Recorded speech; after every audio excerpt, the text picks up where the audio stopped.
Qed tkun studjata l-possibilità ta' cable car mill-Marsa lejn il-Belt u lura.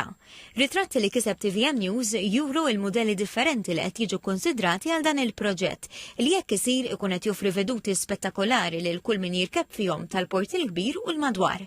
Ħabar dan iċ-Chairman tal-Korporazzjoni Riġenerazzjoni tal-Port il-Kbir Ryan Fava waqt il-programm Vjova is-Sibt filgħodu fuq Radio Malta. Qed nesploraw l-użu il-possibilità ta' cable car li inti bil-parti t'isfel tal-Marsa tista' wkoll titla' fil-parti ta' fuq għalkemm inti bir-reġel ukoll tista' ħajkun hemm aċċess fejn inti titla' Bexxin Gardens kemm titla' lejn il-Belt kif ukoll tinżel lejn il-Marsa ħajkun hemm dan it-tip ta' aċċess biex ikun tista' tagħmlu wkoll bir-reġel.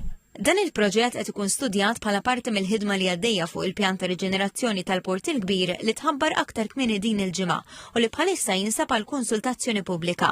Is-Sur Fava spjega li dan il-proġett twilet minn viżjoni li tinħoloq destinazzjoni ġdida għal Malta u l-ewwel fażi tax-xogħlijiet mistennija tifoka fuq il-Marsa, primarjament fiż-żona fejn kien hemm il-power station. L-art hija tal-Eni Malta.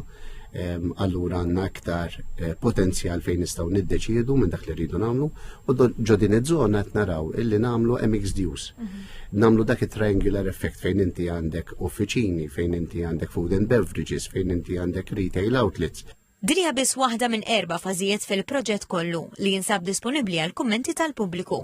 Infatti, il-Chairman tal-GHRC appella lil kulħadd biex jersaq il-qudiem bl-idea tiegħu kemm jekk favur u anki kontra għaliex l-idea hi li jkun proġett infassal minn nies għan nies. Jekk jidħlu fuq il-website tal-GHRC segwaċi hemm l-ewwel link fejn jistgħu jaraw hemm 3 videos, jaraw il-videos u jistgħu ħallu l-kumment. U kwalunkwe kumment jista' jgħaddew dak ħankunu qegħdin nevalwaw.